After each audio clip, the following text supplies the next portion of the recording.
Bonjour, vous regardez Tesla Geek. Si vous vous intéressez à Tesla, vous avez sûrement entendu parler du FSD. Le FSD pour Full Self Driving ou en bon français conduite entièrement autonome est l'une des options logicielles d'aide à la conduite proposées par le constructeur américain. Elon Musk promet depuis plusieurs années d'atteindre avec son logiciel FSD le plus haut niveau de conduite autonome qui lui permettra de mettre sur la route des robotaxis, rien que ça.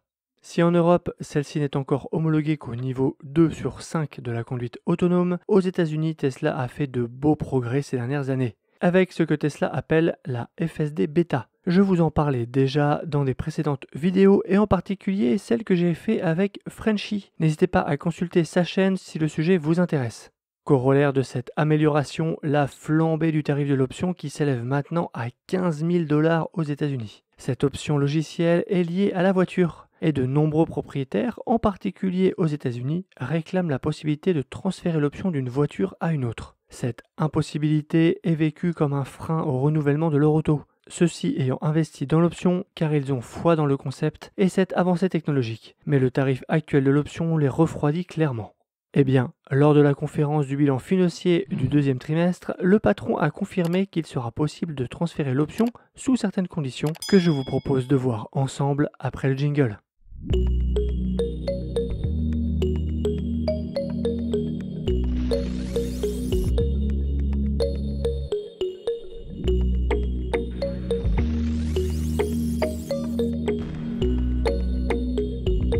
Le prix élevé a été un obstacle pour les propriétaires existants qui souhaitent changer de véhicule pour un plus récent, mais ne veulent pas avoir à payer le prix élevé des options logicielles qu'ils ont déjà achetées sur leur véhicule actuel. La question de pouvoir transférer le FSD sur une nouvelle voiture a été soulevée à plusieurs reprises, le PDG Elon Musk déclarant à chaque fois que cela ne serait pas autorisé.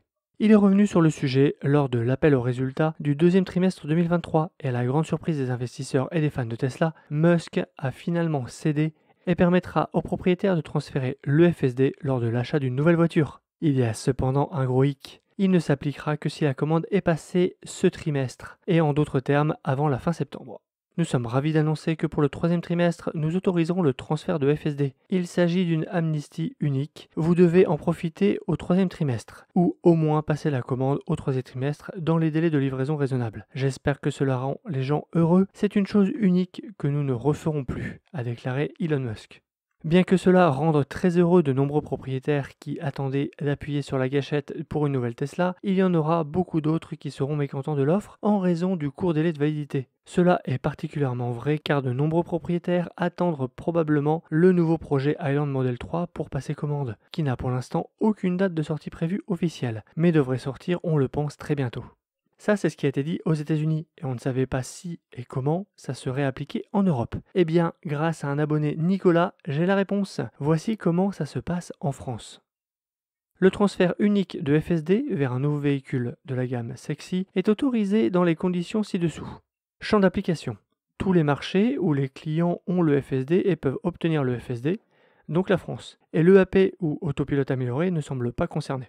Aucune restriction quant à savoir s'il s'agissait de l'acheteur d'origine du véhicule FSD. En d'autres termes, ça ne concerne pas que les véhicules de première main. Les véhicules achetés d'occasion sont concernés. Vous pourriez par exemple acheter une Tesla d'occasion avec le FSD pour justement ensuite en acheter une nouvelle, faire le transfert et revendre celle d'occasion ensuite.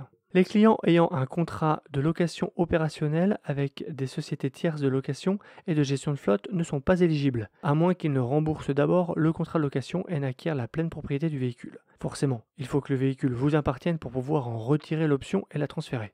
Tous les types de clients B2C et B2B sont concernés tant que la condition précitée pour les clients en location est remplie. Cela s'applique à toutes les commandes qui sont livrées au troisième trimestre, y compris celles livrées depuis le début du trimestre. Ça, c'est super intéressant. La clause temporelle est déjà assez restrictive. Il faut être livré dans le troisième trimestre, mais elle est rétroactive aux livraisons déjà réalisées depuis le début de ce troisième trimestre. Bien évidemment, si entre-temps vous avez vendu votre ancien véhicule, celui qui avait le FSD, vous ne pouvez plus le transférer. Il ne vous appartient plus.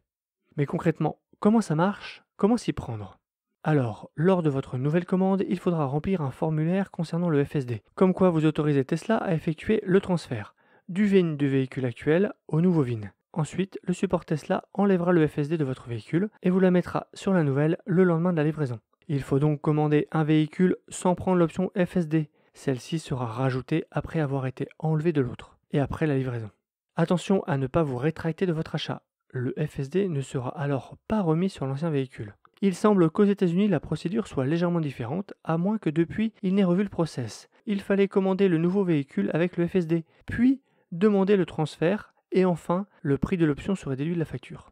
Une inconnue subsiste. En cas de vol ou d'accident non réparable du nouveau véhicule, ce FSD transféré n'étant pas compris dans le montant de la facture, celui-ci risque de ne pas être pris en compte dans le remboursement de l'assurance suite au sinistre. Pensez à faire une déclaration au niveau de votre assurance à ce sujet. Nicolas est content de cette possibilité. Il a pris l'habitude de changer de véhicule tous les 3 ans et il a été livré de sa Model 3 en 2020. Il est donc venu temps pour lui de réfléchir à son renouvellement. Il avait pris l'option FSD, 6 300 € de mémoire à l'époque, car il croyait à cette option et espérait la voir venir rapidement. Compte tenu des capacités réelles proposées en Europe, il est déçu par cette promesse non tenue, mais d'un autre côté, il regretterait de ne pas pouvoir la vivre en vrai sur son auto, quand celle-ci serait enfin dispo en Europe, parce qu'il aurait changé de véhicule. Cette possibilité tombe à point nommé. Par contre, il va falloir trouver un véhicule, car le stock de Model 3 est au plus bas. Les prochaines livraisons devraient être la fameuse Refresh Island, mais ça serait en octobre, donc en dehors du 3e trimestre et donc non applicable. Quel est mon avis sur la question ? Je suis bien content que Tesla commence à bouger de position sur le sujet. C'est sans doute une offre commerciale pour grappiller quelques ventes supplémentaires sur le 3e trimestre, qui n'est pas le trimestre le plus faste de l'année pour les constructeurs automobiles. Je trouve que Tesla devrait traiter ses options logicielles comme des licences informatiques. À l'image de nombreux logiciels payants, on devrait pouvoir acheter une licence FSD ou EAP et l'installer sur le véhicule de son choix. Et ensuite, quand on vend le véhicule, on peut le vendre avec la licence ou la retirer au préalable pour l'installer sur un autre véhicule. Comme quand on change d'ordinateur finalement. Soit on les laisse avec les logiciels et donc le code d'activation, soit on les désinstalle pour les réinstaller sur le nouveau. Après, aux États-Unis, ils ont quelque chose que nous n'avons pas en Europe. Ils ont la possibilité de louer mensuellement le AP ou le FSD. Ça peut aussi être un moyen d'y trouver son compte. De mon côté, j'ai pris l'autopilote amélioré, aussi connu sous le nom d'EAP. J'ai utilisé mes points de parrainage pour le louer pendant 3 mois. Ayant beaucoup d'autoroutes à faire cet été, c'était l'occasion. Je suis plutôt déçu. Il faudrait que je vous en parle et vous dise pourquoi dans une prochaine vidéo. Pensez à vous abonner pour ne pas la rater. D'ailleurs, n'hésitez pas à utiliser le lien de parrainage de Nicolas pour passer commande de votre Tesla et obtenir une remise de 500 ou 1000 € en fonction du modèle. C'est ma façon de le remercier pour sa participation à cette vidéo. De son côté, Nicolas recevra une récompense en tant que parrain. C'est ma façon de le remercier pour sa participation à cette vidéo. Jetez un œil sur mon site teslageek.fr pour des bons plans, la checklist de livraison et une sélection d'accessoires pour Model 3 et Model Y. Et je vous dis à bientôt pour une prochaine vidéo. Si tu as aimé cette vidéo ou que tu veux soutenir la chaîne, mets un like. Tu peux t'abonner pour recevoir les notifications de mes prochaines vidéos et aider la chaîne à être mieux référencée. N'hésite pas à donner ton avis en commentaire. À bientôt!